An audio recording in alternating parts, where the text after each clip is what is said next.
Hello and welcome to Cover to Credits, the bi-weekly podcast where we discuss books and their movie adaptations. I'm Ian George. And I'm Adina Hilton. In this episode, we'll be discussing Pride and Prejudice.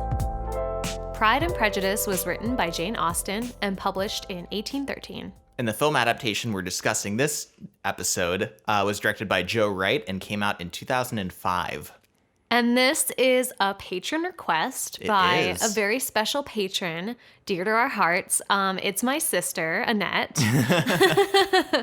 So, yes, she's my sister, but yes, she's also a patron. So, it is her turn to request an episode. She's paid for this privilege. Being a family member doesn't mean that you get unlimited requests. Absolutely not. But she has suggested other episodes in the past, but this is her official patron request. She used up her family request, so she's only limited to patron requests now. So we're really excited to do a patron request. I'm excited to talk about Annette's views on this book and movie adaptation. And I love Jane Austen. We did an episode in the past on Emma. Mm-hmm. And compared it to the Clueless movie that's based on the novel. So if you haven't checked that out, definitely do that. Yeah. Find Jane that Austen. one. It is.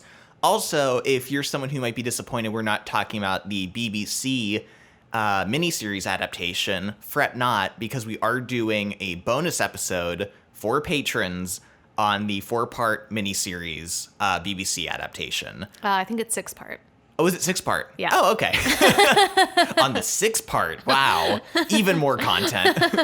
Yes, anyone who's a fan of the Jennifer Ale, Colin Firth, BBC 1995 version, we're going to do a whole episode where we talk about that. It is for patrons only, but any patrons can listen to our bonus podcast called After Credits.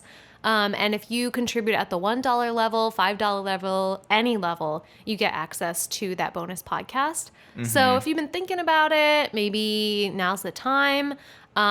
You definitely don't want to miss our discussion on the BBC version. No. And we have I think up to 20 bonus episodes now that you'd have access to. And we do have RSS feed link that you can plug into your podcast apps too, so you can listen to them like any other podcast. So consider giving to our Patreon if that sounds enticing at all.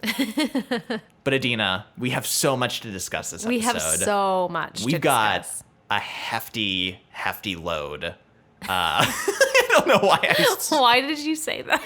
Because I panicked because I couldn't think of another word. Are you doing like a Brawny commercial or like a hefty... Only the strength of Brawny can tackle this much content. We have a lot to discuss. This is a really exciting adaptation for us to talk about because I am such a big Jane Austen fan. So whenever we get the chance, I'm just so excited to discuss. Yeah, and we talked about Emma before, so this is my second book of Jane Austen's that I've read. Yeah. And they're just... I don't know. They're not nearly like what I was expecting, I think, when you, as someone who is unfamiliar with their work, when you think of Jane Austen, I certainly had a different idea in my head than how she actually writes and what her stories are actually like. Yeah. So, I've really enjoyed getting to read her. Let's talk about this story a little more, in particular, the Bennett family, who are the heroes of this story. So we have Mr. and Mrs. a couple of them are heroes. Let's not get carried away. We have Mr. and Mrs. Bennett, a married couple, and they have 5 daughters. Yes, we have leading the charge, Jane as the oldest daughter, followed by Elizabeth, who is the main character, essentially, of this story. Then you have Mary, I'm sorry. Mary's often forgotten. Mary is the middle child, and the kind of prudish, boring one. Yeah. Followed by Kitty. Who seems like the youngest, but is not the youngest. Because Lydia's the youngest. Yes. And which is weird because Kitty and Lydia are like a pairing. Yeah. But Lydia often kind of leads them, you know what I mean? Kitty is often following Lydia, which is strange and interesting. Yeah, and Jane is beautiful, quiet, good-natured, thinks everyone is cool. Lizzie likes to laugh at people and is very clever. And then, like we said, Mary's kind of boring. And then Kitty and Lydia are just very silly and flirtatious. Yeah, yeah. And then Mr. Bennet and Mrs. Bennet have like a very interesting dynamic. Mrs. Bennet is just like a raw nerve of like restless energy. Yes, and Mr. Bennet is just dealing with it. Yeah. That's his whole character, is just dealing with constantly dealing with it. Yeah, Mrs. Bennet, I think in the book it says like her one motivation in life is to marry her daughters off. Yeah. Yeah. So that's kind of like the main family, and clearly the problem is that Mr. Bennet had 5 daughters and no sons. And so he has no one to like leave his estate to, there's or his fortune. Something called an entailment, which basically means that the property and all of the money attached to the property will be inherited by the closest male relative. Yeah. So right now that's not any of them. So they could basically, when Mr. Bennet dies, the wife and children could like lose everything. Yeah, they'll be shit out of luck, essentially. So the daughters getting married kind of as soon as possible is, actually like a financial, like important in order decision. To provide for them. Yeah. So this aspect is heightened because a large estate near them called Netherfield has finally been purchased. Yes. By a young, single, handsome man, rich man named Mr. Bingley. $5,000 a year. $5,000 a year. all the men have like a number like attached to them, how much they make a year, which is like, how do they just like publicly like tell everyone how much money they make? Yeah, I don't know how that works. It's an interesting system. I was reading a portion of my book has like some critical essays that give some historical detail.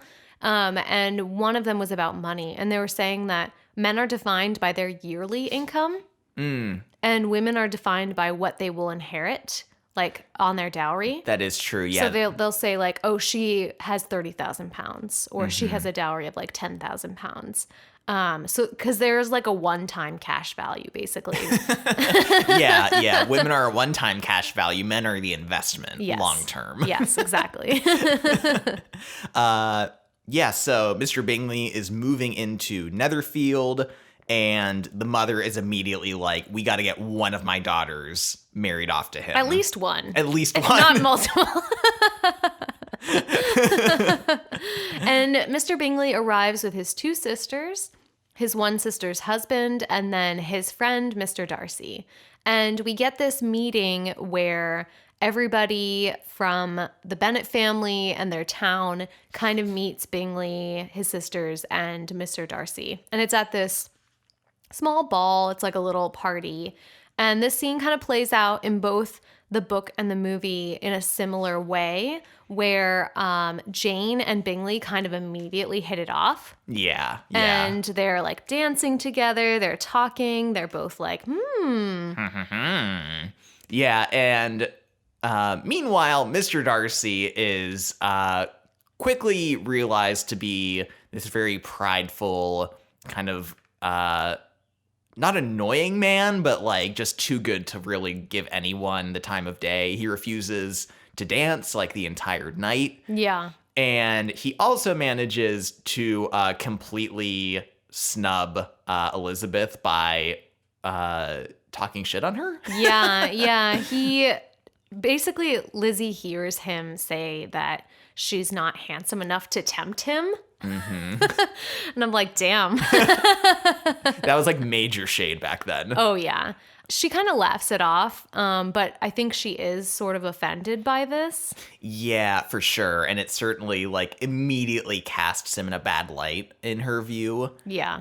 Something I'd like to say about the movie, kind of like the first topic to touch on, is the way the film deals with exposition. And it's interesting because it's one of these things that like kind of bothered me throughout the movie, but was really hard to put my finger on what was wrong in my mind with this aspect. And I think the issue is that a lot of the exposition, because I mean, this is a dense story. It is. With a lot of narrative and plot. And it is a challenge for sure to be able to tell this story, like even the majority of it in a normal movie runtime, because it is only 2 hours also. Yeah. So not even like that long of a movie.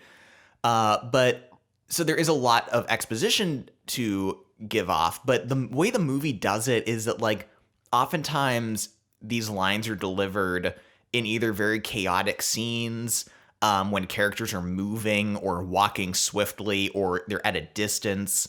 And I think it honestly made me like kind of realize something about filmmaking, I think. And that's like when you're delivering exposition, if you want the audience to pay attention to it, to actually like absorb what's being said. Tune in. Yeah, it needs to be framed in a way where the character is like more directly like telling you. It's like if you were having a conversation with someone, if they're like 30 feet away, you know what I mean? Like you're not able to like pick it up as well, even if you can hear them. Or if they're like walking, like not facing you. Yeah. It's kind of like the same feeling in a movie when you're picking up exposition that way. It kind of just feels like chatter. Like it doesn't really matter. It's like background noise. Exactly. Yeah. And so even if you're kind of hearing what they're saying, it's not really giving you the information in a way that's like easy to absorb or is cueing you into the fact that like it's important. It's like a visual cue that you need to start listening. Yeah, and this movie has a lot of energy in that way. Like a lot of different exposition is given in this dance hall scene. Yeah. Where it's shot like with a,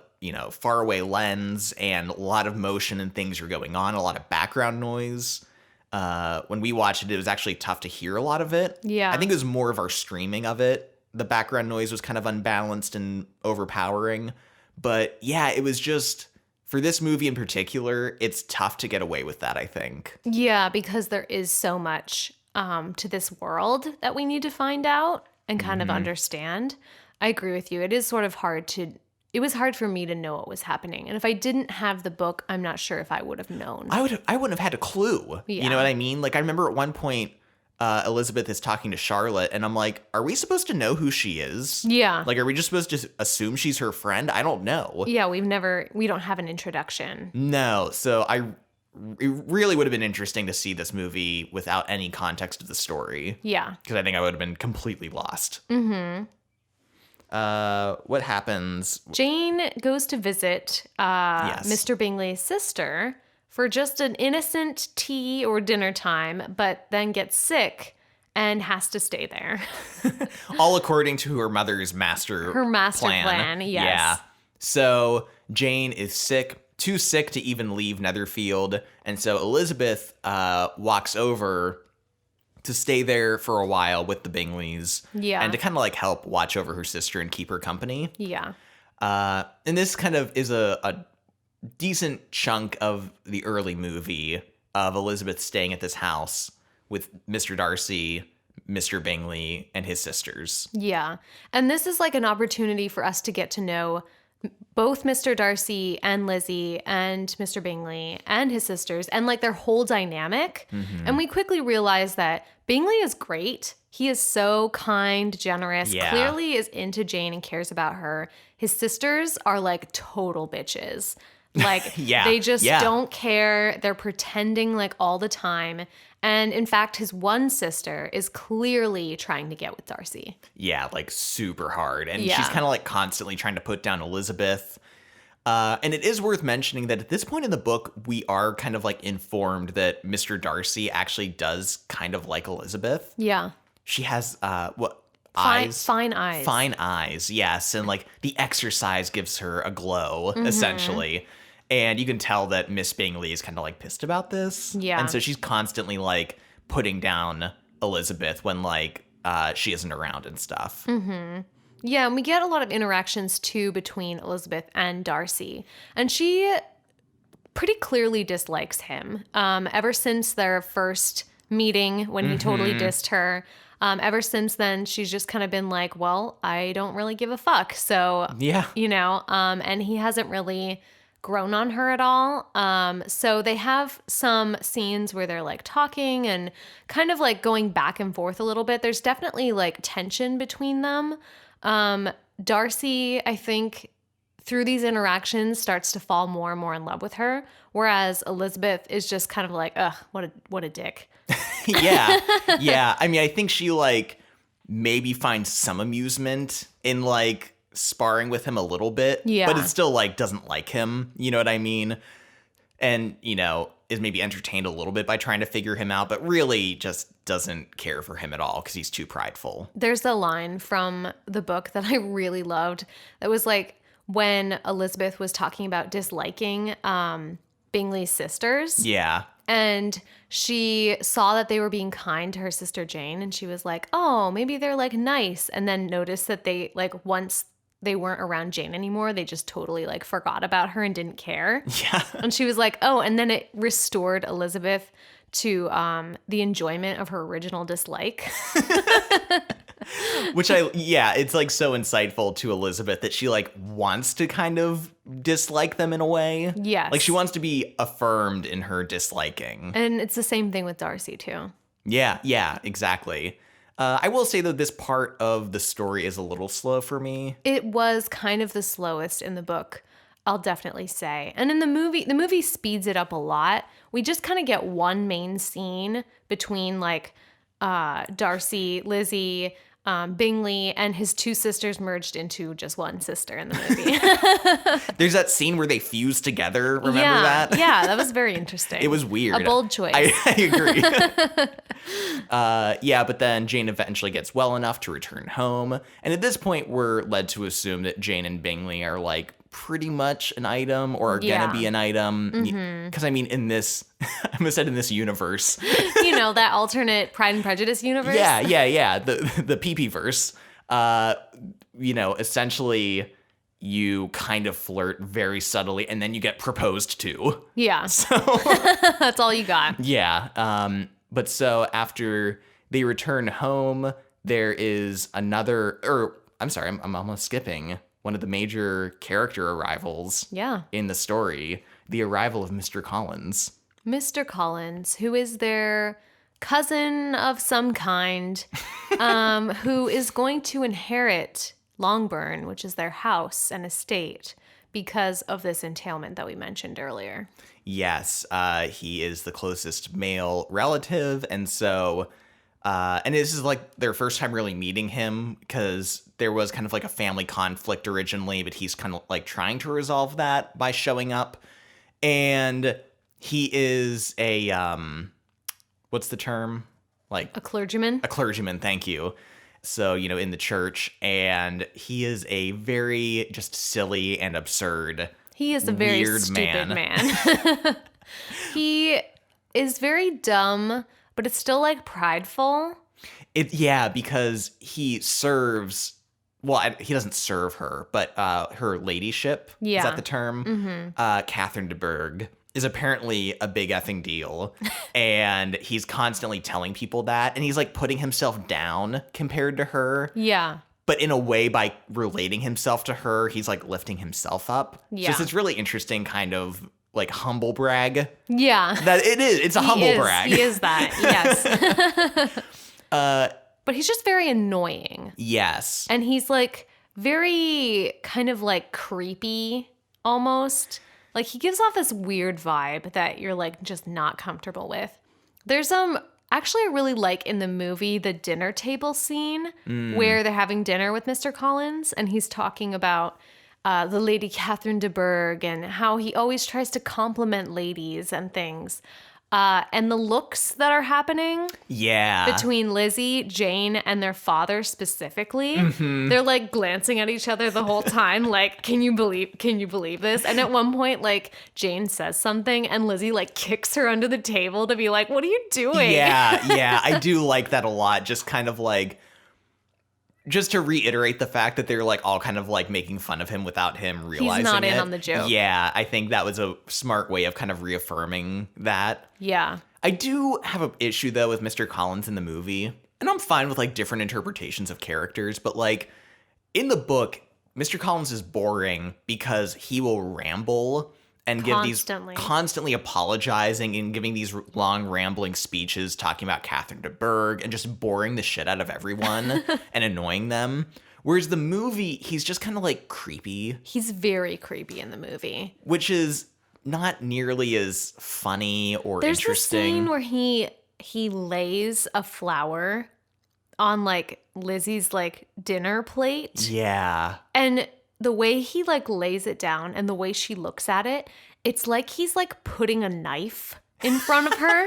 Like literally that's what came to mind. I was like, it seems like he's holding her hostage and he's like putting a knife to her or something. And it's just a flower. But the tension and the vibe is like that with him. Yeah, it's just like creepy and uncomfortable. And there is some humor derived from it. But ultimately, I think the character in the book is a lot more... absurd. Yeah, a lot sillier. Yeah. And... in the movie, like they cast like a very short man and gave him just an awful haircut. And it's more just like, look how funny this man looks. Yeah. You know, so I wasn't too crazy about the Mr. Collins. Whereas in the book, we have so many opportunities to hear him just be nonsensical. Yeah, exactly. Mm-hmm. Mr. Collins also is there because he totally wants to marry one of his cousins. Yes, which is something that they did often back then. But I mean, his intentions are kind of good. Like he knows he's going to inherit, so he wants to marry one of the daughters so that the property can kind of stay within the family. So he almost immediately kind of singles Lizzie out as the one that he wants to like propose to. Well, first he asks about Jane. Yeah. Like Jane's the first one. And then the mom is like, well, Jane's actually going to be proposed to. And he's like, well, Lizzie will do. Which later on he tells Lizzie, like, I singled you out like the moment I got here, which is like even funnier considering he asked about Jane first. Yeah. So yeah, Mr. Collins is staying with them. And then we also get the introduction of another character around this time, Wickham. Wickham. Wicked Wickham. We don't know he's wicked, of course, at this point. Wickham is a man who just joined the militia.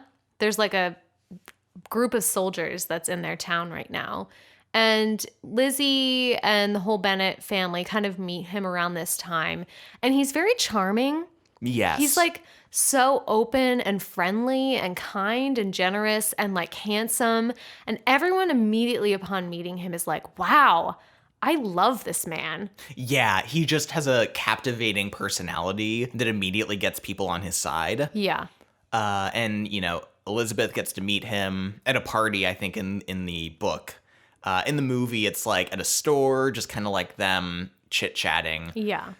But she actually sees Wickham and Darcy have a weird interaction.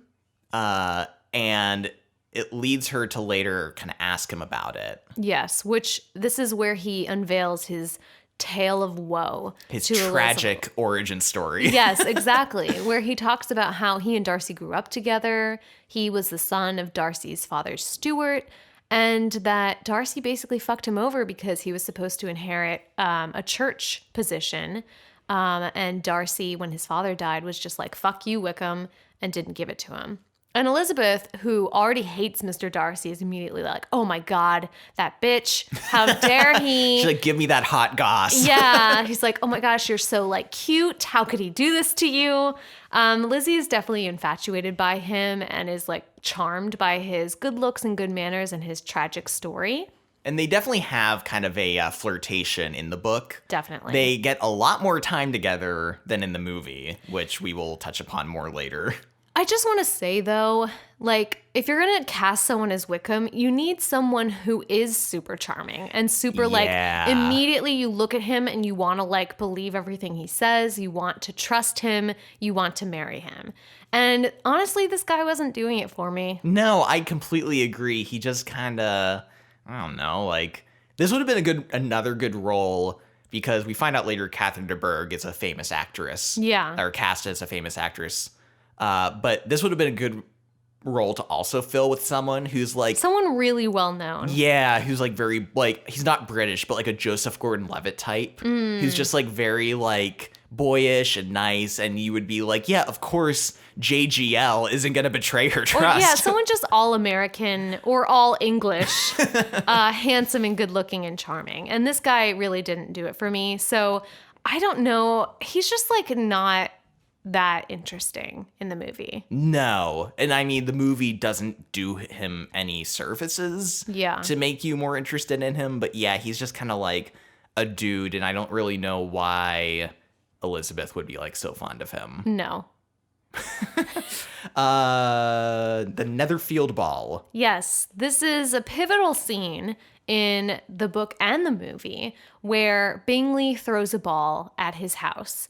Wickham decides not to show up because he has his weird history with Darcy. Yeah, and Elizabeth's like she really wanted to dance with him. Instead, she has to dance with Mr. Collins. Yes. Which is entertaining. There is a scene in the movie that, like, it doesn't really work, but it kind of does. It's like she's trying to have a conversation with Mr. Collins is really trying to have a conversation with her. Yeah. While they're doing this like Victorian dance. Yes. And like the constantly like moving apart and around people and coming back together. He's clearly like struggling to like hold the conversation. Yeah. Yeah, but also Jane is also trying to talk to Elizabeth at the same time. So it is very confusing. I was like, I don't know how to listen to any of this. I know. It's another moment of like exposition really just being jumbled. And it's like, I liked where their head was at. It's a funny idea, but it just didn't like totally work in this instance. Yeah. And this is an important scene because what happens here is that Elizabeth's family basically embarrasses themselves like royally. We have multiple instances of just her entire family, besides Jane and herself, just behaving like shits. Like her sister playing the piano and being obnoxious, her two younger sisters like giggling and laughing and being like total flirts. Her mom just like spouting off about anything and everything. Her mom talking about how she wants Jane and Bingley to be married and how he's rich and just openly talking super about improper. that. And even her dad. So it's just like, it's super embarrassing for Lizzie. And she and Darcy end up dancing together. And they kind of have this weird, like, tense interaction. Yeah, it's like very uncomfortable. Like Darcy's hardly saying two words to her. And it was portrayed in a very weird way in the movie. Yeah. In the book, they are both kind of dissatisfied with the dance because, you know, Lizzie brings up Wickham. Yeah. And Darcy is kind of like dodgy and kind of annoyed about it. And yeah, there's just this like tension and it's like all very uncomfortable. And the movie like does that, but also it's very steeped in like a sexual tension as well. Yeah. And to the point where like at one moment when they're dancing, it's literally only them. Yeah. Like everyone else has been removed from the scene, which is a very romantic notion. Yes. Like, oh, it was only the two of us. Mm-hmm. And then when the dance ends, she kind of like walks away annoyed. And you're just like, how am I? What was that? Yeah, what was that? What am I supposed to feel? Like I don't know, if there is a sexual tension between them, where's it coming from? Like, it feels like that's what it's trying to put on you. Yeah. Without any, like, actual effort behind it, if that makes sense. Yeah, and in the book, like, we know that Darcy likes her, but we also know that Elizabeth does not Definitely like him doesn't. at all. Yeah. But the movie is almost trying to portray that Elizabeth might kind of like him. Yeah, and that's kind of a recurring thing, too. Is it, like, even at the points when she hates him the most? Yeah. There's, like, a... But I'd tap that. I don't know. Similarly, in the movie, there's another scene. It's this really long tracking shot through the party. And it's interesting in terms of, like, we get little tidbits of, like, conversation. But mostly what we're seeing is Elizabeth's family embarrassing themselves. Yeah. But the music that's playing is kind of jovial in a weird way. Yeah. And it ends with Elizabeth kind of being in a room off to herself. And ultimately, it was another moment where I'm like, I don't know how I'm supposed to feel about this. In the book, Elizabeth is there for all of her family's horrifying embarrassments. Yeah. She's present for all of it. And it's excruciating for her. And, you know, she's clearly seeing that not only is this on display for everyone, but Darcy is seeing it. Bingley's sisters are seeing it, who already like dislike her. In the movie, though, it's almost like Elizabeth is kind of removed from all this happening.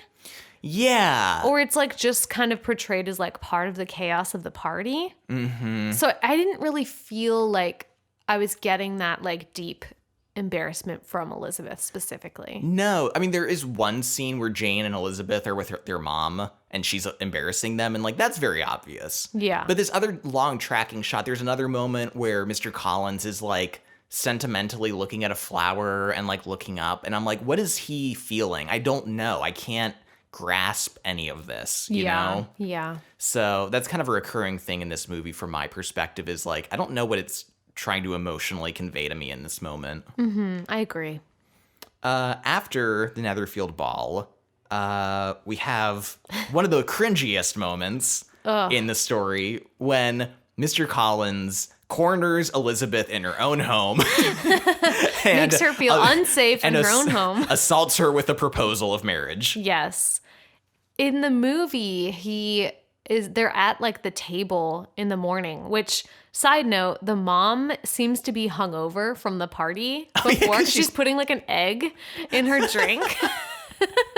Yeah, because I mean, these parties seem to go on until like the morning. Yeah, like sunrise. And I'm like, how does anyone function doing that? I don't know. They don't have jobs, so. I guess, yeah. But like, go to sleep. Like, why would you still be up? I don't know. But Mr. Collins is like, it's my time to shine. So he's like, oh, can I have a private word with Elizabeth? And so the whole family has to leave the table. They're eating. Everyone clear out. And this is that scene where he lays the flower on her like dinner plate, and she's just like, oh God. Oh no. Don't move. He's going to stab me. It is funny though, because there is like a threatening aura to him doing that. Like you said, putting a knife down, which I do kind of get the intention of. Yeah. But we get this like really uncomfortable proposal scene where he's just rambling on about the benefits of marrying him. And eventually Elizabeth is like, I have to cut you short right there for a moment. I'm not going to marry you. Yeah.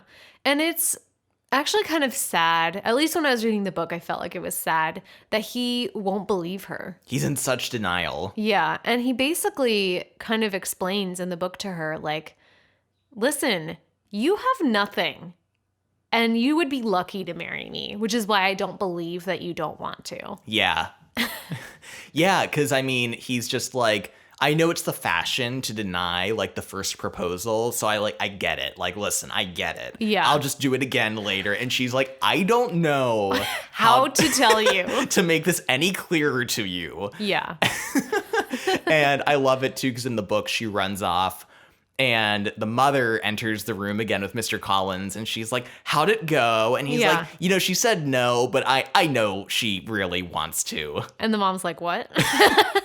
He's like, it's fine. Well, it's fine. And so the mom immediately knows. Yeah. And kind of like corners Elizabeth again and is like, you have to marry him. We can get the house. We can not lose it completely, when your father dies. But Elizabeth is just like, there's no way in hell I am ever marrying that man. I would live on the street in a gutter with not a penny to my name. We get the same type of scene in the movie as well. It takes place like near this like pond stream. I've noticed that this movie tends to place scenes that happen outdoors. Probably for just like more scenic variety, I guess. This movie definitely likes the natural outdoorsy. Like there's a lot of scenes of Elizabeth walking and just kind of these like foggy landscapes and kind of like a very painterly aesthetic at points. Yes. Yeah, it very much likes that outdoor vibe. Mm-hmm. But we get this confrontation between Elizabeth's parents and her.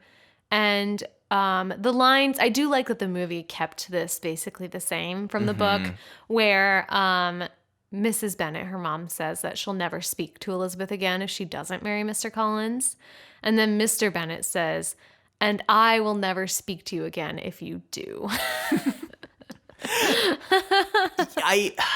It's frustrating, though, because I like that line. I love that line, but the movie really plays it dramatically. Yeah. It, like, removes all humor from the line. Like, she thanks her dad and runs away, and then the dad is like, contemplatively like looking out over Staring the water. at the pond. Yeah, there's like no humor in it, which like Mr. Bennett's entire like deal is like dry humor. Yes. And kind of just fucking sarcastic. Sarcasm, fucking with people. Fucking with his wife specifically. Like that's his job. Is just fucking with his wife. Yeah, it's the only thing that entertains him throughout the day. Yeah. So like that's really lost in this version. And like in that scene in particular, it was like such a, it's like, oh man, like.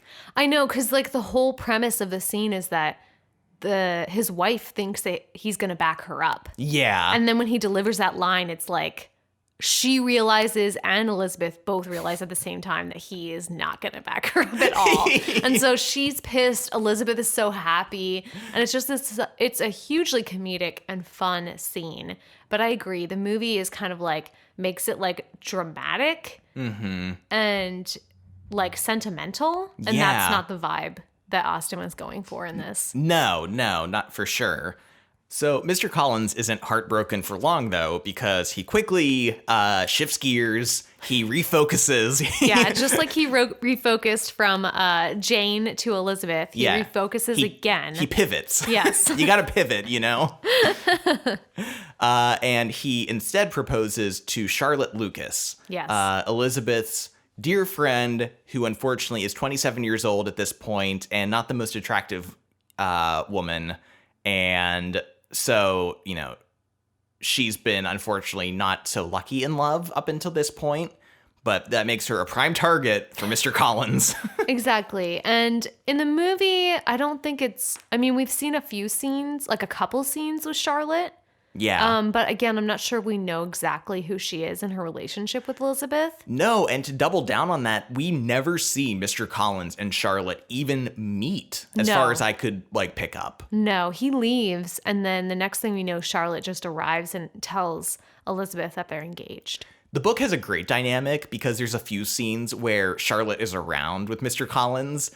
And when no one else can take Mr. Collins' rambling. Yeah, she like listens. She's very polite and listens. And like, it's funny because you could see how he could misconstrue that to like her liking him. Yeah, which she intended. Yeah, well, that's true. Yeah. Mm-hmm. So I do like that dynamic a lot in the book. Yeah. And so Charlotte comes and she tells Elizabeth that they're engaged. And Elizabeth is just like super shocked because she knows what type of man Mr. Collins is. A silly man. Yeah, and she and Charlotte are very good friends. They've been really like candid with each other about, you know, their hopes for life and for marriage. And Charlotte kind of is the opposite of Elizabeth in a lot of ways in her views on marriage and being kind of established and having someone to take care of her. And I would like to read a passage from the book because it's so interesting. And I think Charlotte is a really great foil to Elizabeth's character and how she thinks about marriage. So Charlotte herself was tolerably composed. She had gained her point and had time to consider of it. Her reflections were in general satisfactory. Mr. Collins, to be sure, was neither sensible nor agreeable. His society was irksome, and his attachment to her must be imaginary. But still he would be her husband. Without thinking highly either of men or matrimony, marriage had always been her object. It was the only honorable provision for well-educated young women of small fortune, and however uncertain of giving happiness, must be their pleasantest preservative from want. This preservative she had now obtained. At the age of 27, without having ever been handsome, she felt all the good luck of it. So I just love that she's talking about her knowing that Mr. Collins, she doesn't love him at all, and she knows that he's stupid. Yeah, he's very, very dumb.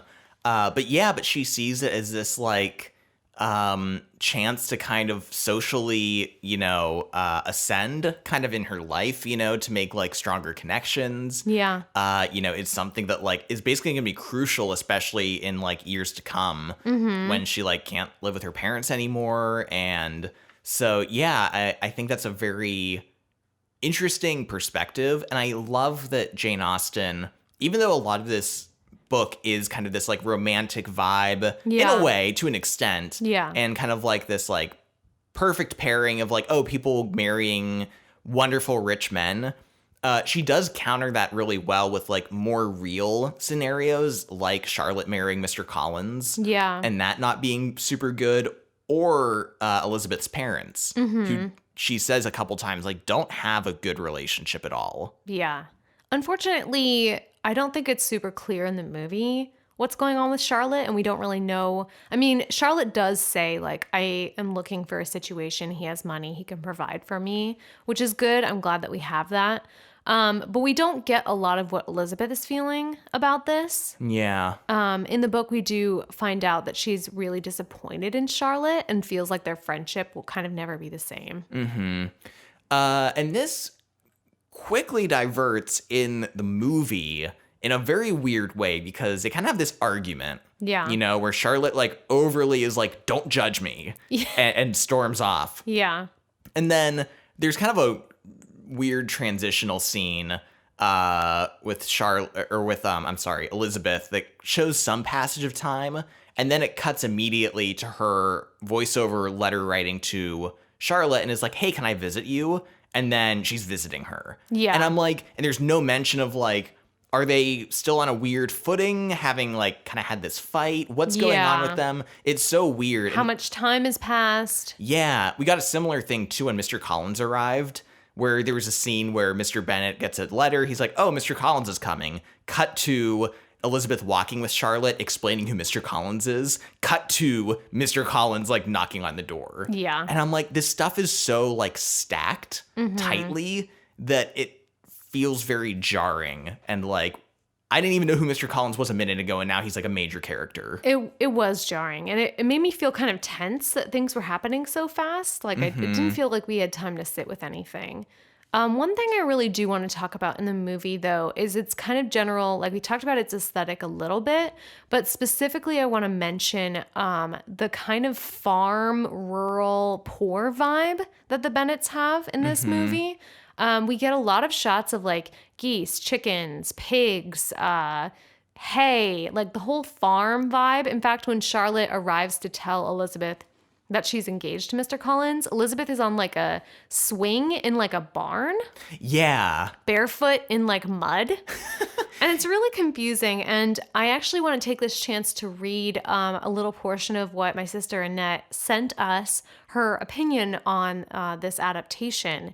And usually we wait till the end to read this, but I thought this tied in really well to what I wanted to talk about. So I'm just going to read a portion of Annette's review. So in the 2005 adaptation, the Bennett family is portrayed as not just poor, but seemingly filthy poor. Animals run through their house, their grounds are a muddy mess, the walls of their house are visibly dirty. The visual commentary on the Bennett status is inaccurate and misses the point of Austen's portrayal. In the novel, the Bennett family is cultured and generally well off, though their estate is entailed away from the family line, and they are not rolling in the dough. Lack of fortune, however, does not equate to lack of education, manners, and their ability to interact competently in society. In the Georgian society portrayed in Pride and Prejudice, two things are valued: wealth and respectability. The Bennets may not be very wealthy, but they have general respectability in society. When we take a closer look, we can see why the Bennets' position as a family is fragile. Their respectability is sometimes called into question. The main faults of the Bennets are not their lack of wealth, but rather missteps that certain family members, like Mrs. Bennet and Lydia, make regarding their family's respectability. Because they have difficulty acting prudently and sensibly, they put the rest of the Bennet family in jeopardy. Yeah. So kind of mentioning, like, the Bennet family, yes, their estate is entailed away, but they are not poor. No. They make well enough to survive, to be comfortable, to live in society, to not have to work. It's just that they don't have anything to inherit. So portraying them as like very poor, tied almost to like a farming lifestyle is very inaccurate about their place in society. Yeah, and I think that's a fair gripe to have with that portrayal. On initial viewing, I was like, I get it, because it is an easier story to kind of tell, to be like, oh, they're more poor. You know what I mean? And to visually be able to show that with the house. Yeah. And I maybe still don't mind the house as much in terms of like it being a little more like rustic in a way. Yeah. But I agree that the animals thing kind of goes a lot too far. Like there's dogs running through the house at one point. Like the dad is like like pulling a pig through the house, and we get a weird zoom on its balls. It's a weird pig ball scene. I don't understand it. Why is it in here?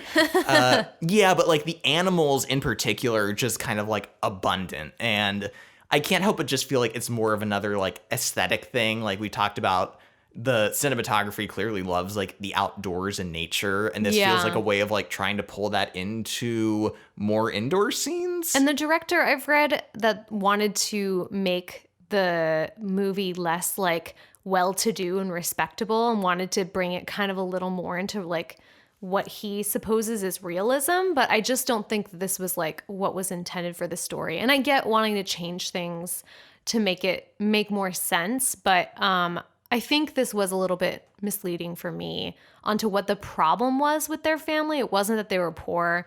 It was that like they have to preserve their manners because that's kind of like what they have. Yeah, it's like all they have in terms of like hopefully getting married off because they're not going to have any inheritance. Yeah. Yeah, no, I think that's a pretty crucial aspect to the story. Mm-hmm. So it is kind of unfortunate that it either chose to ignore it or couldn't like work it in better into the narrative. Yeah. So Elizabeth goes to visit Charlotte and Mr. Collins, and she gets to see Rosings, the estate that Mr. Collins' ladyship, Catherine de Bourgh, where she occupies with her one daughter. Mm-hmm. And Catherine de Bourgh is played amazingly by Dame Judi Dench. Yes, she is amazing in this role. She was born to play Lady Catherine de Bourgh. There's a great scene in the movie where she's talking with Elizabeth, and Elizabeth can't drink her soup. Like she's trying to like bring her spoon up to like spoon some soup into her mouth, and like Lady Catherine just keeps like asking her all these questions and like won't let her even take a sip. I saw an interview with Judi Dench about the role, and she was like, I was reading the script and there's one part about her yelling across the table to get attention, and she's like, okay, I get her. I know what she's about. She's like, I know this whole vibe. Yeah. But so she's also becomes aware of the fact that Mr. Darcy is her nephew, and who happens to be there at this time but Mr. Darcy. Oh no, Elizabeth and Darcy keep running into each other. Womp womp. They have some more scenes here together where they're kind of like getting to know each other more, and they have some like sparring, and he has his cousin there with him as well, Colonel Fitzwilliam, who is a lot nicer and friendlier than Darcy, and Elizabeth and him kind of hit it off. Yeah. There is a scene in the movie where they like force Elizabeth to play the piano, and it's very stressful. Yeah, I liked seeing this in the movie. It is in the book too, but I liked getting to hear her play the piano and kind of like the missed notes and her like actually struggling with it. And then when Mr. Darcy like walks up to her and stands over top of her, like that uncomfortableness, because Darcy's like, I know, I'll just like slide up real cool to her and like chat her up while she's playing. And she's like, could you not right now? It's clear though that in the book, at least, that Darcy is still kind of into her, and he keeps like popping in to visit her at Mr. Collins's house as she's staying with them. And they're all kind of like, what is he doing? This was one of my favorite scenes in the movie. Yeah. The one scene where he like pops by and then just like stands there uncomfortably, and they have like a minute conversation, and he's just like, well, gotta go. I gotta go. And then he was like, yes, that went awesome. Good job, Darcy. Good job. But so eventually, I keep wanting to say Charlotte. It's because I see it in my notes. Elizabeth has a conversation with Colonel Fitzwilliams. And in this conversation, she's clued into the fact that recently Mr. Darcy helped a friend of his avoid getting married to a very unfortunate young woman. Yeah, he says that Darcy saved Bingley from an unfortunate match, basically, and implies that there were objections against the lady's family. And Elizabeth knows immediately that he's talking about Bingley and her sister Jane, because while all this has been happening with the Collinses and, Darcy, Mr. Bingley has left Netherfield and gone to London. And Jane hasn't heard from him. And it just seems like all is lost between them. And Elizabeth, of course, is devastated to hear this because this shows that the reason that her sister's heart has been broken is because of Mr. Darcy. Yeah, and so she's like doubly pissed at him now. Like, you know, the book is closed on Mr. Darcy. She's just like, screw this guy. Yeah. I never want to see him again. And then who shows his face again for a marriage proposal but Mr. Darcy? Yes. And this is like crucial. This is such an important scene, probably the most important scene in the book and in the movie, because it's the two of them finally coming clean about how they feel about each other, which is very different. Mr. Darcy is like, I love you. I want to get married. Will you marry me? And she's like, oh, and Elizabeth is like, what the fuck are you talking about? I hate your guts. Like, yeah. And it's like this very jarring, like, you know, coming from nowhere moment where she's just like, doesn't even know what to say to him for a long time. Yeah.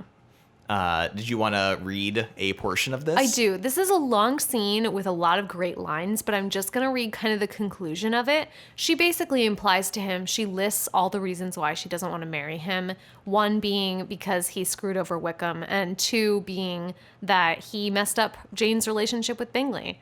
So, and this, cried Darcy as he walked with quick steps across the room, is your opinion of me. This is the estimation in which you hold me. I thank you for explaining it so fully. My faults, according to this calculation, are heavy indeed, but perhaps, added he, stopping in his walk and turning towards her, these offenses might have been overlooked had not your pride been hurt by my honest confession of the scruples that had long prevented my forming any serious design.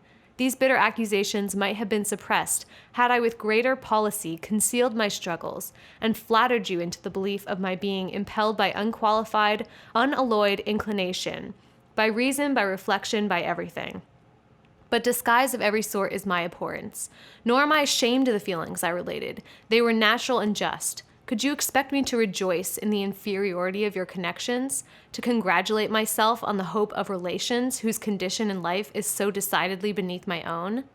Elizabeth felt herself growing more angry every moment, yet she tried to the utmost to speak with composure when she said, You are mistaken, Mr. Darcy, if you suppose that the mode of your declaration affected me in any other way than as it spared me the concern which I might have felt in refusing you, had you behaved in a more gentlemanlike manner. She saw him start at this, but he said nothing, and she continued, You could not have made me the offer of your hand in any possible way that would have tempted me to accept it. Again his astonishment was obvious, and he looked at her with an expression of mingled incredulity and mortification. She went on, From the very beginning, from the first moment, I may almost say, of my acquaintance with you, your manners impressing me with the fullest belief of your arrogance, your conceit, and your selfish disdain of the feelings of others, were such as to form the groundwork of disapprobation on which succeeding events had been built so immovable a dislike, and I had not known you a month before I felt you were the last man in the world whom I could ever be prevailed upon to marry.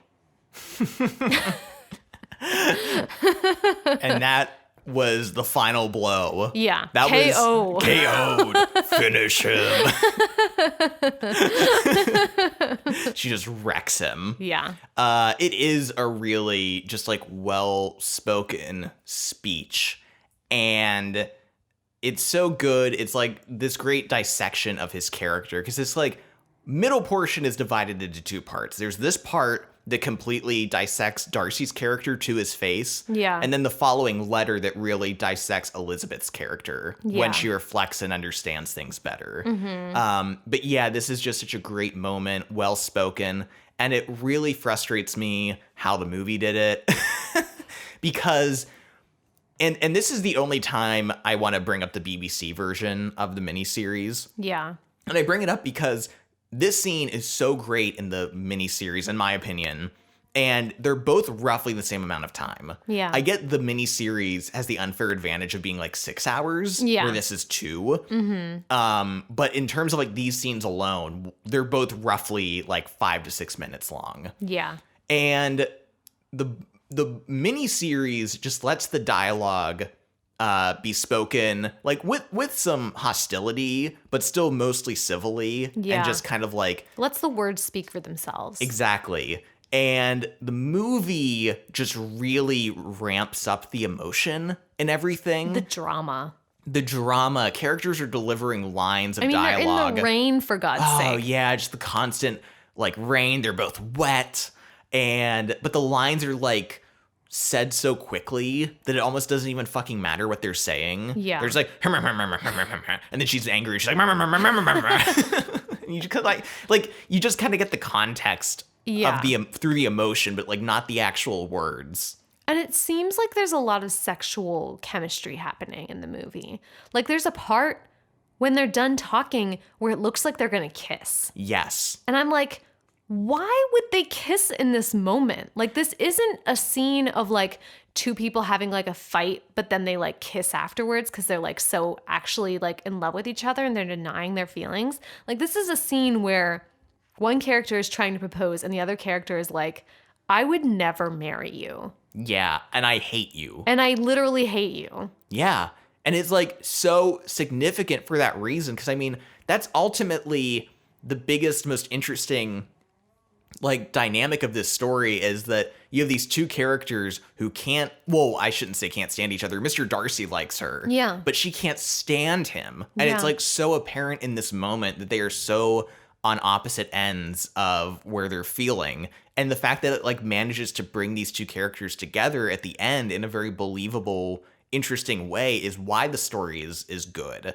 But when you like try to infuse like a sexual tension with them throughout, it's almost implying like, well, they're going to get together. You know they're going to get together. And so like the hostility is almost just like glossed over. Yeah, or almost like foreplay. Yeah, and it implies that Elizabeth was like into him the whole time. Yeah. And I think a lot of people actually misunderstand the point of Pride and Prejudice and the story that it's trying to tell, because I think the assumption generally is that it's like enemies to lovers, like two people that hate each other, but then like find that they're like sexually attracted to each other and they finally like give in and admit how they feel.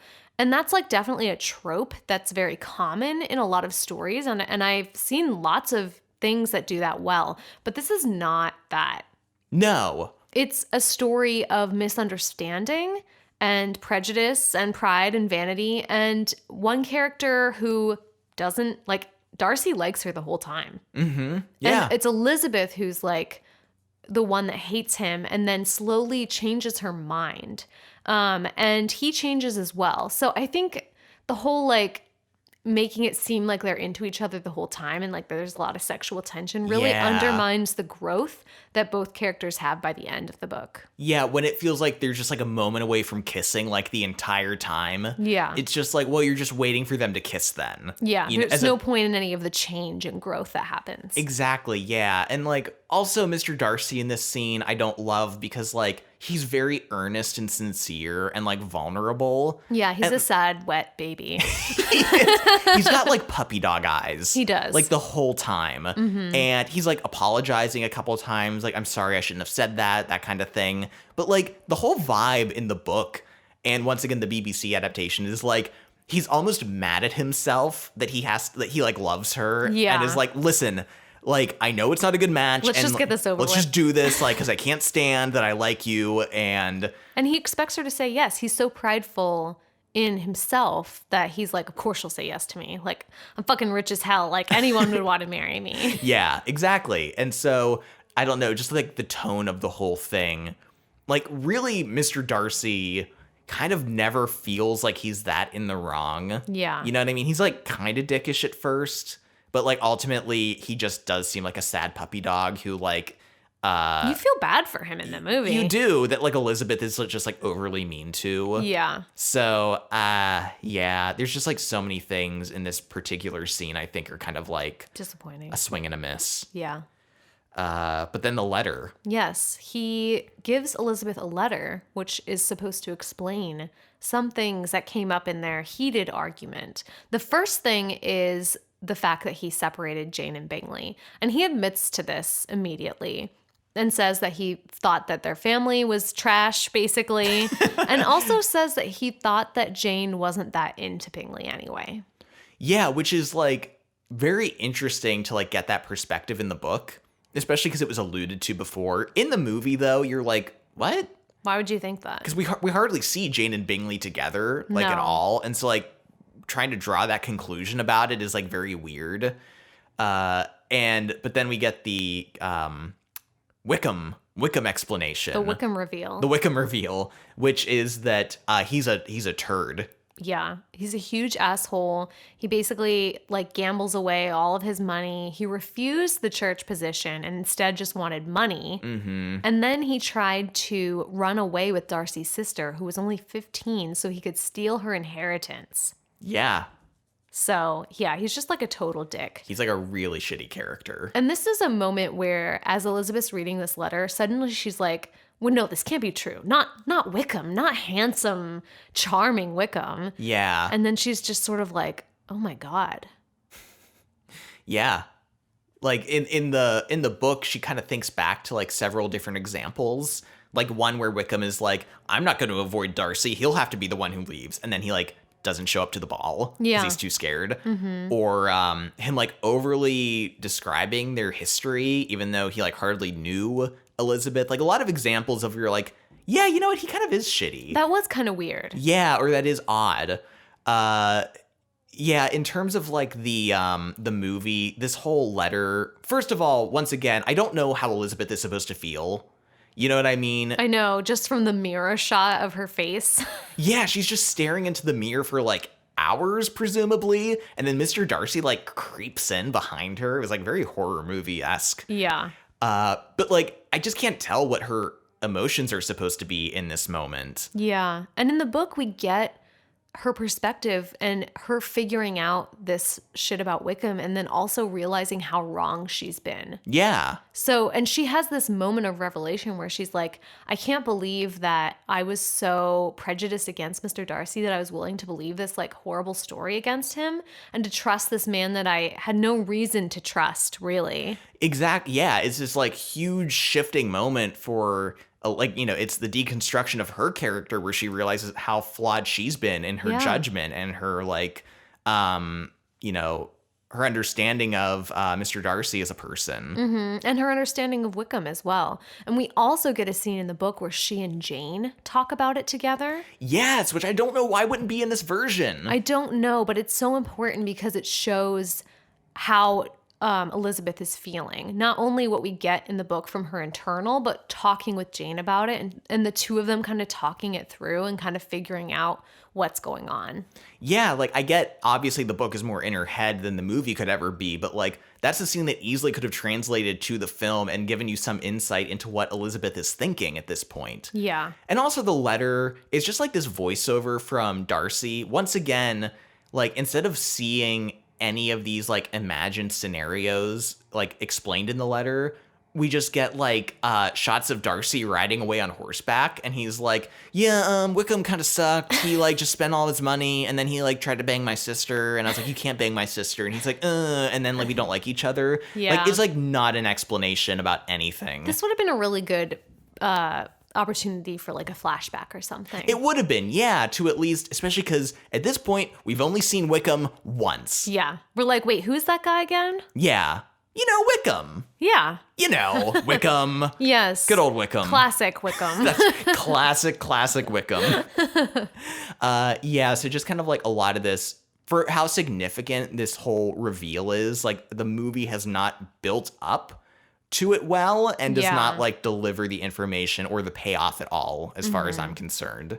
Yeah, and we just don't see what Elizabeth is going through and the change in her. Yeah. So Elizabeth goes home after the Rosings visit, and then we get a couple like quick moments or like key plot points, but we find out Lydia is leaving to go to Brighton. And if you forgot who Lydia is, it's the youngest daughter, the flirtiest daughter. Yes. Who's obsessed with soldiers. Soldiers. So many boys and soldiers to see. Boys in uniform, Ian. She's just totally, she's dropping her handkerchief all over the place. She's like, oh, could you get that? And then, But so since the soldiers are leaving for Brighton, she's going to stay with this colonel and his wife that she kind of knows to be in Brighton so she can just continue to flirt. Yes. So Lizzie takes this opportunity to talk to her dad about Lydia, and she has the letter from Darcy fresh in her mind. Mm-hmm. You know, she's thinking about how he talked about her family was like super embarrassing and not respectable, and that's like really weighing on her. So, you know, she mentions to him like, listen, Lydia is like a problem, and you and our mom have like not cared to even like talk to her about it. And like, if she goes to Brighton, bad things are basically going to happen. Yeah, it's basically like spring break for Lydia. Yeah. Except if like your reputation actually mattered after spring break. Yeah. So like what happens on spring break does not stay on spring break. Yeah, exactly. So Elizabeth is just like, please don't. And Mr. Bennett's like, yeah, but she's really annoying about it. And I kind of just want her out of the house. Yeah. There is a good line in the movie that they either, I can't remember if it's in the book or they added it, but he was like, I'll finally get some peace. And she's like, is that all you care about? Mm-hmm. And I did want to just really briefly talk about the portrayal of Mr. Bennet in the movie versus the book. Because in the movie, the actor that plays him is really great. He's very like kind of lovable, charming, kind of this like older, like gentle father figure. He was Snow in the Hunger Games. Oh, yeah. Which is not a great example. No, but he does seem very affectionate towards his family and even towards his wife, which is a very different take on the character because in the book, he's not portrayed as like a villain, but he is portrayed as problematic. Yeah, he's kind of like removed from caring about most of his family. He's kind of just like annoyed, and he uses sarcasm and kind of like fucking with his family as a means of kind of like entertaining himself almost. Yeah, he doesn't really care. And Elizabeth and the author talk about the fact that like he and his wife are very mismatched. Yeah. And it's a bad marriage basically. And so the only way that he can cope with being married to someone who's like not really his mental equal is to constantly like mock her and make fun of her. And he kind of takes the same attitude towards his younger daughters as well. He just calls them foolish and silly, and it's kind of like, well, there's nothing I can do, so I don't need to care. Yeah, and it's another example of Jane Austen kind of like balancing the more romantic matchups in this book with like some more realistic, like either like, you know, like Charlotte and Mr. Collins, who it's more of a marriage of convenience. Yeah, and this one, which is like not very healthy or good, but they're just kind of like going with it. Yeah. So I think that's important and something else the movie kind of like misses, because they do kind of make Mr.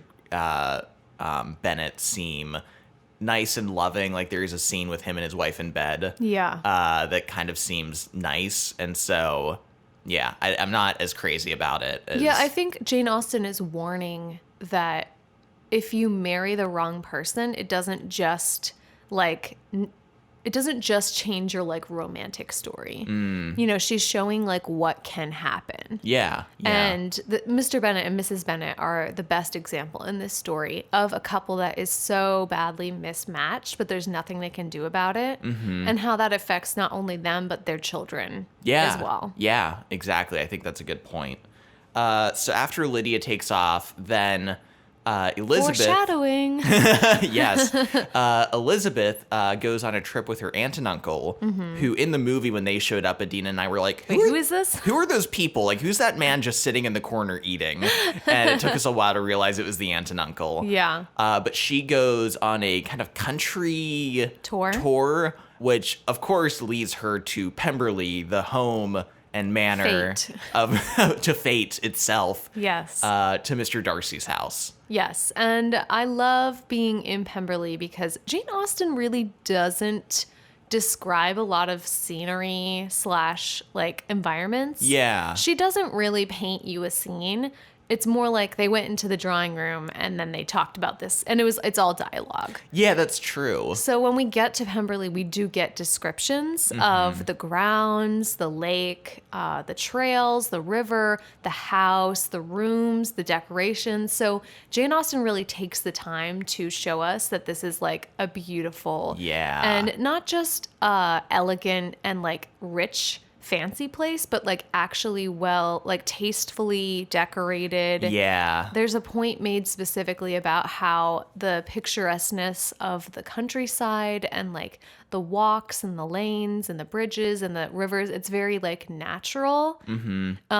So I think this is an interesting contrast where we see this coming out with Jane Austen. And so we're like, oh, this must be very important. Yeah, and it's specifically also compared to Catherine de Bourgh's Rosings house, which is like much more kind of gaudy in its decoration. So essentially Elizabeth gets a tour of like everything she said no to when denying Mr. Darcy's hand. And she's like, wait. And on top of this, though, we also meet this housekeeper who is just like gushing about her master, Mr. Darcy, and just like what a kind, like sincere young man he is, how he's always been that way his whole life. And Elizabeth just has to hear about it. She's like, oh, yes, he's so kind and the most wonderful man ever. And he's so handsome and he's so tall. And who would ever say no to him? And then to top it all off, they run into each other. Of course. Of course, because he's not supposed to be home, but he comes home a day early and runs into Elizabeth. And it's a very awkward meeting. But after it, they both kind of recover themselves. And Darcy is super nice to both her and to her aunt and uncle, who he kind of insulted them indirectly before because he talked about how she had relations, relatives that were kind of lower in station. And these are some of those. But he's like very generous, very like open and friendly. And Elizabeth is shocked. She's literally shocked. He seems like a completely different person. And the aunt and uncle comment on it too. They're like, he's nothing like what I thought he'd be. Yeah. And so like, yeah, even though she figured out more about Darcy's intentions in the letter, this is like a change of like character for him to be acting this way. The way that he acts. And I mean, we are seeing him in his home. He's very comfortable here. We have some scenes where Elizabeth, goes and meets with him and meets his sister, which he really wanted to introduce her to his sister. So I think what we're seeing here is that Darcy, instead of being like offended by the proposal scene, is still in love with Elizabeth. Yeah. And she's like completely thrown off by this. And the aunt and uncle are like, what's going on? But unfortunately this trip and this meeting is cut short by a very devastating letter from her sister Jane, explaining how their youngest sister, Lydia, ran away from Brighton with none other than Mr. Wickham. Wicked Wickham. Wickham. Wickham. Yeah. That guy in the movie. That guy that you all remember from the movie. You know him. Classic Wickham running away with characters' younger sisters. Exactly. Mr. Darcy is there when she gets this letter. I felt like the scene was kind of weird in the movie. Yeah. Like I don't know. She just kind of like goes in, grabs the letter, and then they're all standing outside the door, and then she comes out and like is like severely weeping. It's like kind of tried to play as a joke, and it almost works where like Mr. Darcy stands up when she enters the room, but she's too emotional and walks back out, and Mr. Darcy like sits back down. Yeah. And it's like kind of funny, but then it's immediately like not funny because she's like weeping, and it's like, okay, the joke is lost. But she and her aunt and uncle return to Longbourn, to their house, and we get some exposition here in both the book and the movie about how this is gonna basically like fuck the whole family, not just Lydia. Yeah, I mean, once word gets around that Lydia, because I mean, essentially the idea is that they ran away together to get married in Scotland, but then they kind of disappeared, like they never got there. Yeah. And they're like, Mr. Wickham wouldn't have probably even wanted to marry her because she has like no inheritance. And so the idea is that they're just banging on the DL. Yeah. And Lydia's either too stupid or too oblivious to notice. Yeah. And so they're like, this is going to ruin like the reputation of like the entire family. And this kind of goes back to what I was talking about. And when I mentioned Annette's comments on like the comments on their respectability and their place in society, because they don't have a lot of wealth, their respectability is like what they have. Yeah. So for that to be put in jeopardy, it's like very risky. And we have a scene in the movie where the mom is like in bed and basically saying like, no one will ever, like our whole reputation, like your reputations are all ruined too. Like it's the whole family, not just Lydia. Yeah, and it's quite a lengthy part. Not lengthy, but it takes a while in the book for them to like resolve this situation. Like they're trying to find Lydia, like the uncle's involved, the dad goes to London, like kind of it's kind of like a manhunt to track her down. The movie, however, once Elizabeth gets home, she's in the bedroom of the mom. The mom's, weeping about this whole situation, and then they get a letter when the dad arrives and they found her. Yeah. And it's resolved so quickly. They're like, oh, they found her, and it turns out they are getting married, and everything's okay. And it is weird because no one's really sure. They think the uncle maybe paid off Wickham to marry her. Yeah. To like maintain, because at that point, like that's the only thing that would like salvage. Yeah, the situation is if they actually did marry, and the only reason he would do that is probably if the uncle paid him off. Yeah. And it is funny in the movie because we see the mom immediately get back up and be like, oh, and she like pivots. Yeah. She like immediately pivots to like, oh, my daughter is married now. Oh, At she's 15. going to be married. And it's funny, but I do think it undercuts the drama and like the seriousness of the situation because she's not taking it seriously. And yeah, she never does, but we don't get any other characters really dealing with it afterwards. And also like the shittiness of Wickham is like not really you know what I mean? Like he ran away with their daughter. Yeah. And never intended to marry her. No. And in the book, Mr. Bennet at first is like, he's never invited into this house. Yeah. So like there is a lot of fallout from this situation. And we do get a scene of Wickham coming to the house, and it's just like nothing. Yeah. It's just like Lydia being like, ooh, this is my ring. She's so obnoxious. And again, I have a comment here just about like the performances, because I do love both of these actresses that play Kitty and Lydia. Yeah. What else has Lydia been in? She was in The Hunger Games. Oh, that's right. Yes, yeah. I forget the actress's name right now, but I think it's Jenna Malone. But both of them are really great, and Carey Mulligan.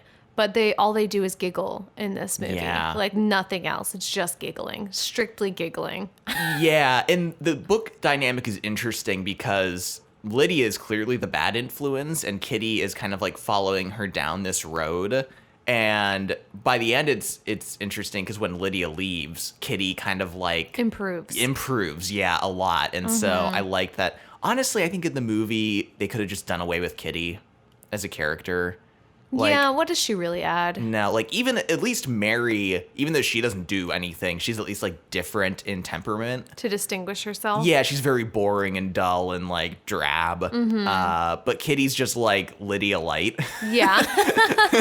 Someone for Kitty or for Lydia to giggle with. Exactly, yeah. But let's address the Wickham problem here. Yeah. Because it is it's a big deal for me in the movie. Yeah, because in the story, Wickham is supposed to be Darcy's counterpoint, Darcy's foil. You know what I mean? Yeah. Like, they're enemies, they hate each other, they grew up together. Like, there's so much history there. And Elizabeth was, like, obsessed with him for a little bit. Yeah. You know, she was, like, she wasn't in love with him, but she was kind of infatuated with him for a while. Yeah. In fact, there's one, and when the truth comes out, like, it's this complete reversal of, like, the man she hated and the man she liked, like, switch places. And there's a really great line in the book where she talks about their upbringing must have been screwed up because one has all the goodness and the other all the appearance of it. Yes. You know, Mr. Darcy, even though he comes across like a total ass, is actually like a very good man. And Wickham can charm the pants off anyone, but it's just a piece of shit deep down. And I think that's such a great counterpoint between these two characters that's like so important, like very crucial to the story. It is. Especially because like we find out that Darcy becomes involved in Lydia's situation and tries to help them. So we find out that he's the one that found them. He's the one that paid Wickham off. He's the one that bought him a commission in the military so they could like go live somewhere and have a living. So like the fact that he has to demean himself. Yeah. And that he would do that for Elizabeth is so important. Yeah. And like important to the story. And that's totally lost. Like we still have that him doing all of this in the movie, but the perspective of it and like the contrast between him and Wickham just as a character in general, it's like nothing. Yeah, especially so much of the plot itself revolves around Wickham, a man we've only seen the one time. Yeah. For him to be like referenced so much afterwards, like, oh, Wickham, like what happened to Wickham? She ran away with Wickham. And it's like, who is this guy that we keep hearing about? Yeah. You know, it's I think a huge structural plot problem with the movie in general. I agree. So after this is all resolved, and Lydia takes off. They basically are like, you have to get out of here. You have to go across the country. You have to live as far away as possible. Exactly. And Lydia's just like totally obnoxious and like almost there's like no help for her. Yeah. Essentially. So they just kind of are like, they get rid of her. But then Mr. Bingley returns to Netherfield. Yes. And with Mr. Darcy, and like once again, there's all kinds of hubbub. Jane is like resolved to like, I'm not expecting anything. Like I'm over him. I'm so over him. I do have to say, I know we've been criticizing the movie a lot, but I love this scene in the movie. Yeah. When Mr. Bingley's coming and the mom is like, everybody don't panic, like hurry up. And everyone's like cleaning up and she's like, act natural, act natural. and you just see them like scrambling, like hiding things under the couch. Yeah, it's very funny and well done. I do like that scene a lot. And then the shot we get when the door opens of them like perfectly elegantly standing up, like nothing went down just a few minutes ago. Yeah. I did enjoy that a lot. But so Bingley comes back. In the book, they have like one interaction and then he comes back again later. But essentially he's there to like propose. Yeah. And in the movie, he starts his proposal, as all proposals should start, by calling himself an ass and apologizing. Exactly. First of all, I'd like to start this proposal with an apology. And so, of course, Jane is overwhelmed with emotion and agrees to it. And then we're left with happy feelings. And then Mr. Darcy kind of just hanging around and being like, what's up, Elizabeth? How you doing? And Elizabeth right now is the only one really that knows that Darcy was the one who fixed everything with Lydia and like saved their family's reputation and paid like a shit ton of money to a man that he hates.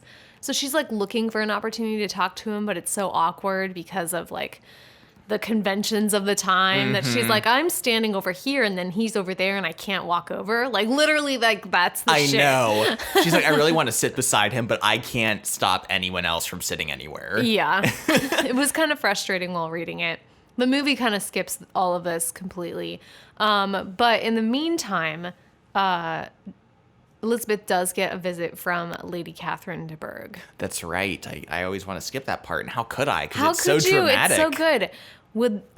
Shall the shades of Pemberley be thus polluted? The shade that is thrown back and forth. I know. Between the amazing Dame Judi Dench and Keira Knightley in this scene. And just in the book in general, the dialogue is so good. Yeah. I do miss the wittiness of it. Like, all the wittiness in the movie is just played for drama. But in the book, it can be quite funny at points. Yeah. Like, Lady Catherine de Bourgh is like, I know it's impossible that, like, you two would ever marry, but I came down here to make sure you're not going to marry. And she's like, I thought you just said it was impossible. Yeah.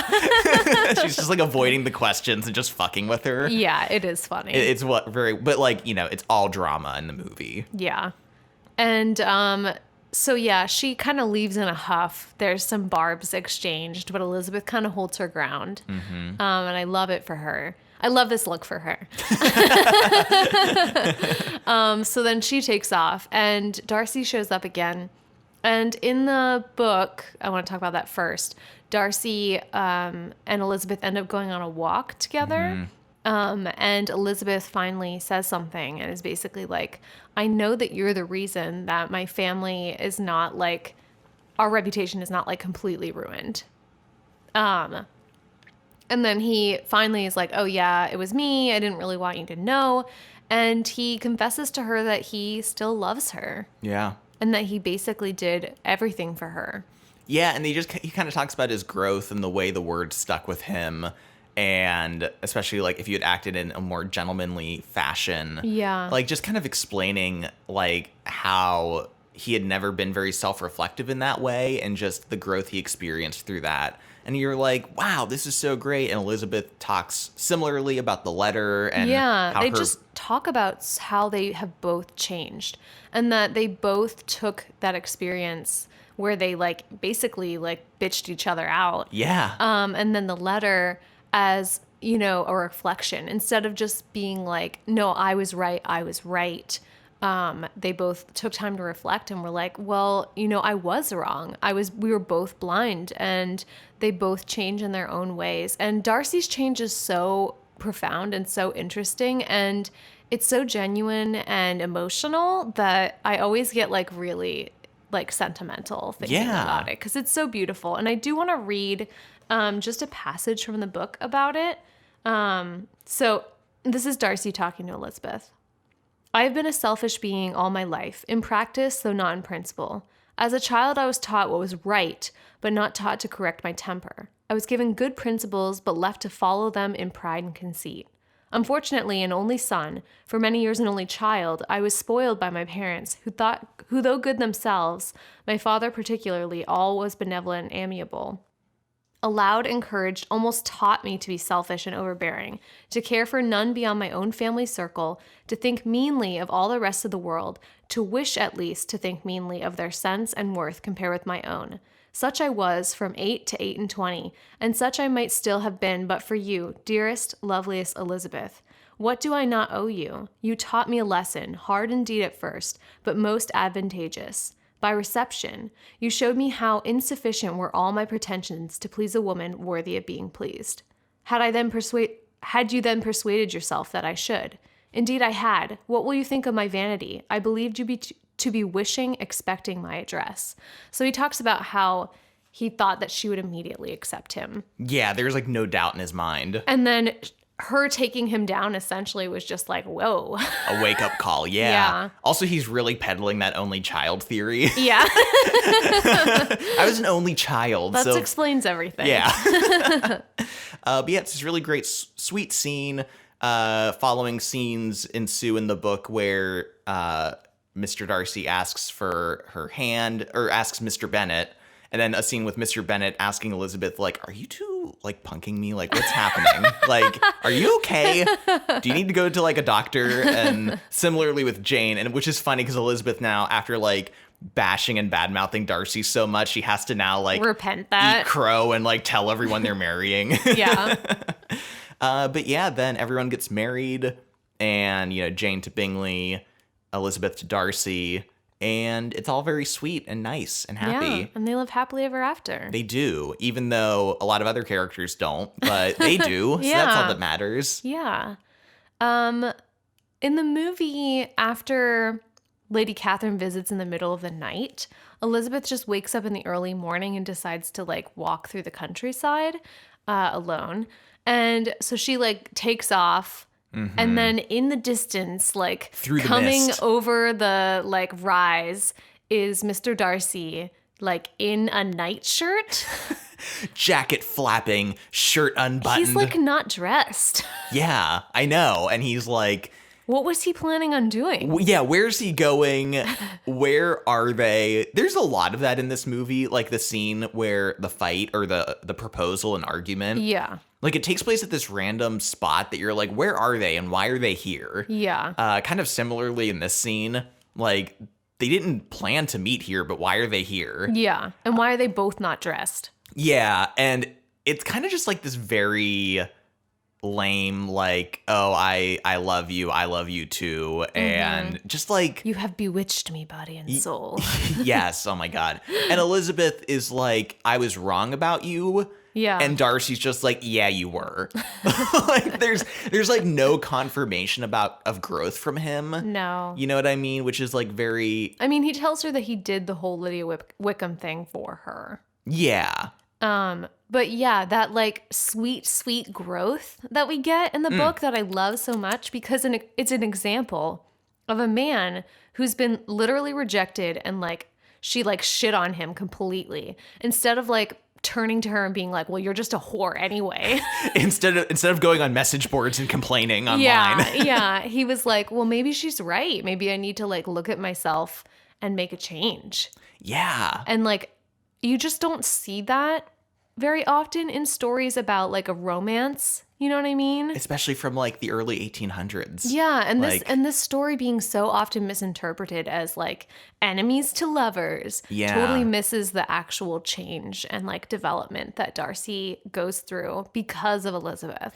Yeah, and also Elizabeth's transformation of like her having misunderstood Darcy is very like not explored super well because she doesn't get to talk to anyone. No. And also the scenes of her looking contemplative, I'm like, what is she thinking or experiencing right now? And then when she goes to Pemberley and is looking at his statue, it's like she clearly loves him now, but I missed the part when that changed. Yeah. You know, so it's just neither arc is either like Darcy's arc isn't there and her arc is just like really muddied and hard to follow. Not satisfying. Exactly. Yeah. And similarly, we get the marriage, the asking Mr. Bennet, and then we get one final scene of them at Pemberley, like weirdly just like being overly. They're like sitting on a table on the porch, like under the like stars. It's 16 candles. Yeah.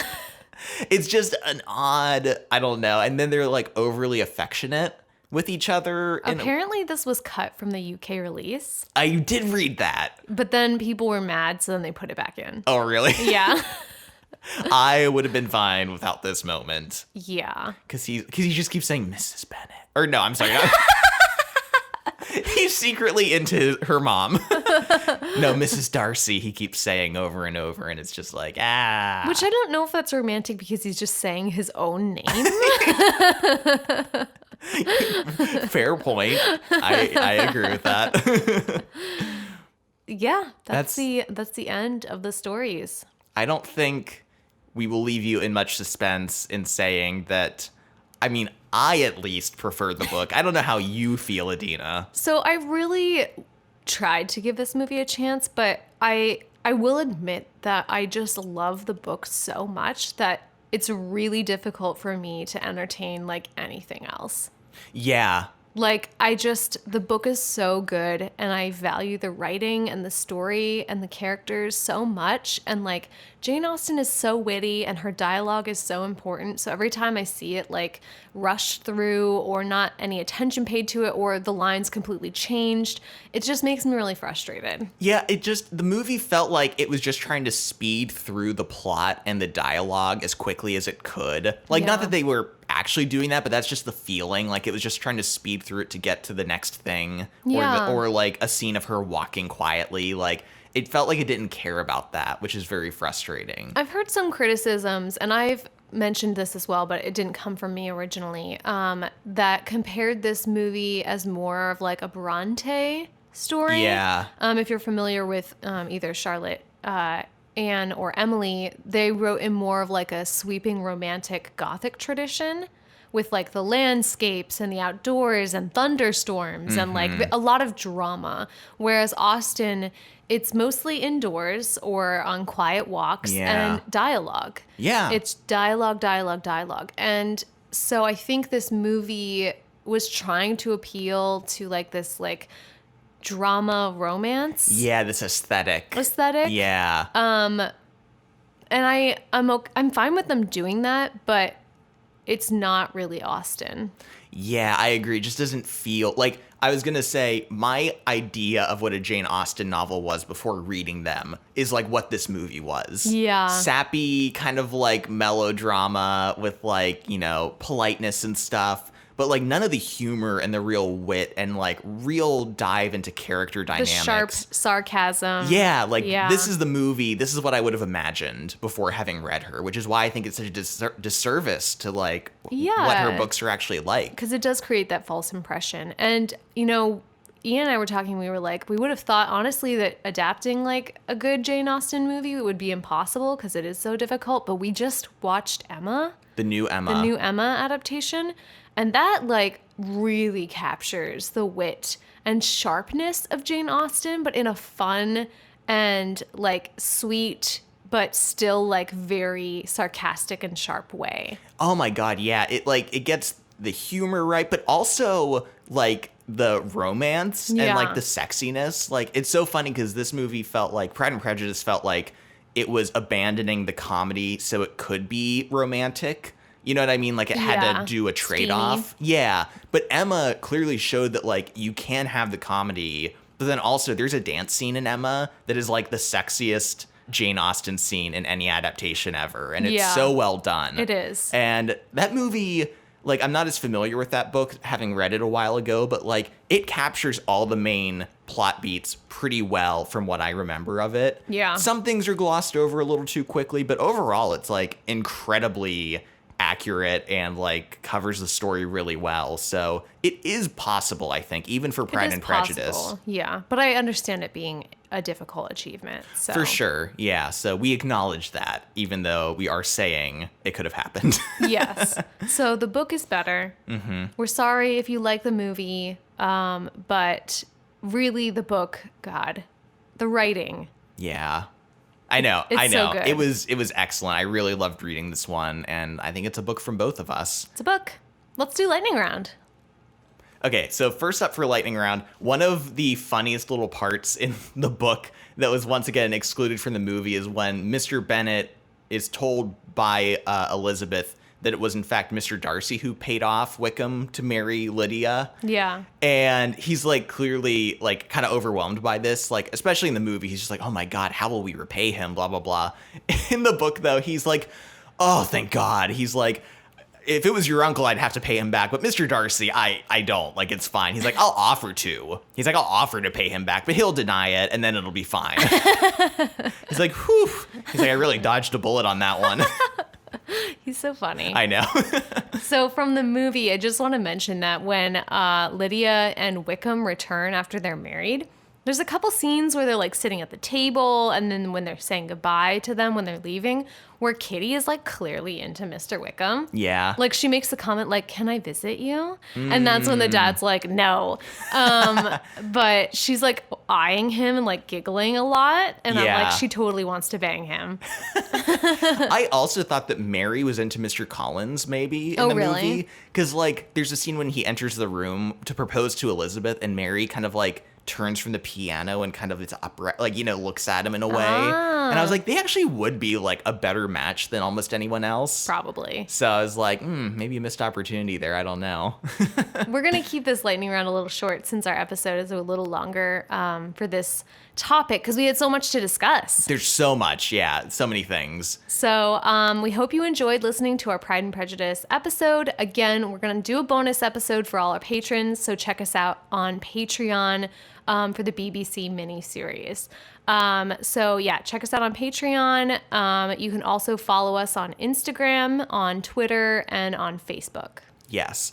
And if you're listening on Apple Podcasts, giving us a good star rating or written review is a huge help in just, you know, making the podcast look good and, you know, raising our visibility on that platform. So that's also greatly appreciated.